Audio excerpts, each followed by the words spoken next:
নমস্কার বন্ধুরা, এই চাল কুমড়োটা দিয়ে একটা মজাদার রেসিপি বানাবো। ডুমো ডুমো করে চাল কুমড়ো কেটে নিয়েছি, কড়াই বসিয়ে দিয়েছি, কড়াই গরম হয়ে গেছে। এবার সাদা তেল দিয়ে দিলাম। তেলটা গরম হয়ে গেছে, এবার জিরে ফোড়ন দিয়ে দিলাম, একটু তেজপাতা দিয়ে দিলাম। এবার আমরা চাল কুমড়োটা দিয়ে দিলাম। এবার আমরা চাল কুমড়োটা ভেজে নিচ্ছি। পরিমাণ মতো নুন দিলাম, পরিমাণ মতন হলুদ দিলাম। নুন হলুদ দিয়ে চাল কুমড়োটাকে ভেজে নিলাম।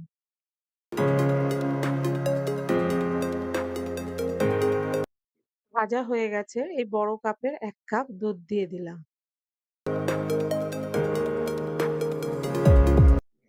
এবার ঢেকে দিচ্ছি সেদ্ধ হওয়ার জন্য।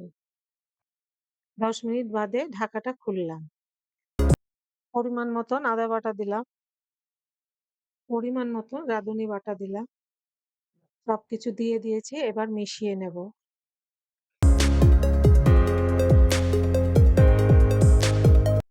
স্বাদের জন্য পরিমাণ মতন ঘি দিলাম।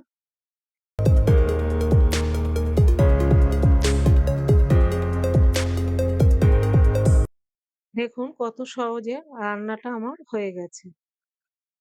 চাল কুমড়ো রেসিপিটা ভালো লাগলে লাইক, শেয়ার, সাবস্ক্রাইব করবেন। পরের দিনের একটা নতুন রেসিপি নিয়ে ফিরে আসবো। ভালো থাকুন, সুস্থ থাকুন।